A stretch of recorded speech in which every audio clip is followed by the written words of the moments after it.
As the governor mentioned, and I've had an opportunity to talk with both of our senators as well, and certainly I believe that it will go down in history as one of the great acts of courage when we heard Senator Casey maybe it was a month and a half, 2 months ago, started to lose track of time in this business, but the senator has had a position. This is a passionate issue. I mean, this is not about, changing the direction of a street or putting up a sign or something.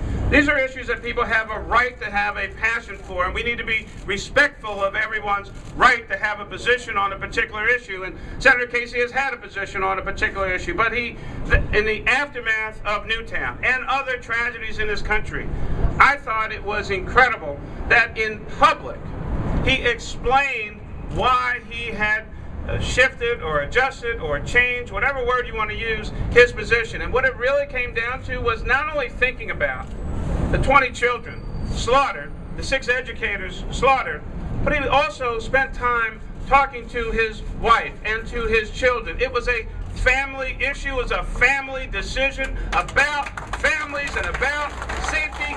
These are the kinds of family values that we want to support, that we should be encouraging all across the United States of America. Safety is a family issue. Children are a family issue. Women who are subject to domestic abuse, that's a family issue also, and we support families in this country.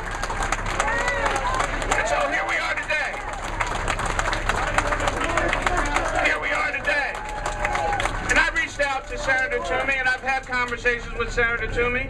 And he responded to my call, and I've talked with his staff.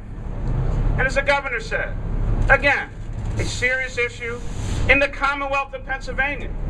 This is a big, gun-respecting, gun rights state. I get that.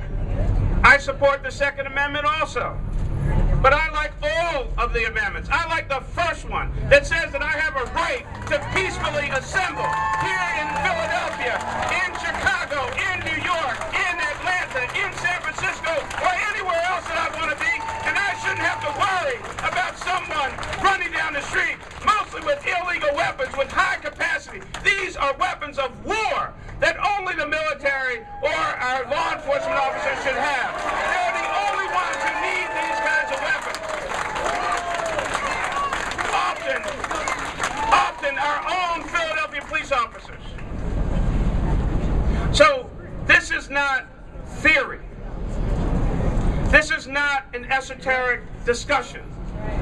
And as a mayor, and as my fellow mayors, Sal and John, and all of us all across the country, we don't get to have debates about the death and destruction in our streets. On May 3rd, 2008, I was in my office about to go to an event. I got a phone call. One of our officers had been shot. His name was Sergeant Stephen Lisbinski. He was cut down with an AK-47. His body obliterated by that weapon while he was trying to do his duty. That's real. That's a wife without a husband. Those are children without a father. This is the reality of what we face on the streets of America every day. 32 people murdered in the United States of America every day. There is no other type of tragedy in this country that we would allow to go on so unaddressed for so long. Not car accidents, not planes, not trains, not a bag of spinach on a shelf. If it was found to hurt somebody, every one of them would be taken away. And something would be done about it. And to those who would suggest, which is nothing but political rhetoric, that anyone is talking about taking someone's gun away, stop that lie. That is a lie. That is just a lie. Stop lying. We've never had a problem with law-abiding citizens in this city. Every day we arrest folks with illegal guns. 85% of our homicides in Philadelphia with a gun, all of which are illegal. That person didn't buy that weapon. Straw purchasers, renting guns, getting them from someone else on the street. This is a serious issue for serious people to take serious action. I don't have time for nonsense and rhetoric and manufactured scenarios. What is wrong with getting a background check? What is wrong with getting a background check? People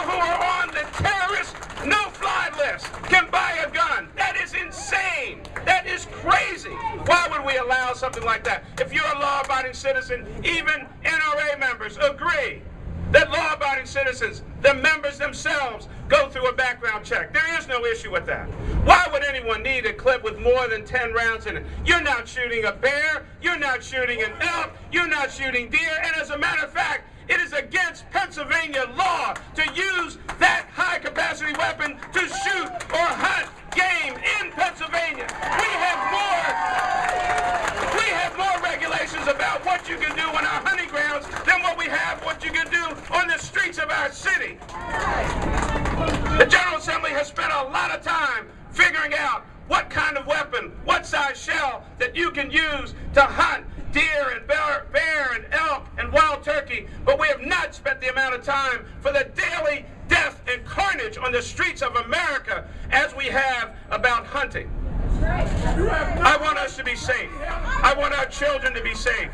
Universal background checks, ban high-capacity magazines, update the NIC system, update the NIC system with the hundreds of thousands of names of people who should not be able to have a weapon, because we all agree. And yes, mental health is an issue, and it's been highlighted by the Newtown tragedy, but quite honestly, there has to be a little something wrong with you to ever shoot anybody. There must be something going on in your head that we don't understand, because I don't understand how anyone can pick up a gun and shoot another person, no matter what else is going on in your life. And so, yes, we need to invest in mental health services, but there is nothing wrong with making sure that our systems work, that people who shouldn't have a gun shouldn't have a gun, that we limit the amount of bullets that you can fire at any one point in time, and that there should be an active, vigorous debate. That's what this country was started about. Right here in the cradle of liberty, freedom, and democracy. But they didn't debate forever whether or not to have the Declaration of Independence. They had a good debate, and then they passed one. Then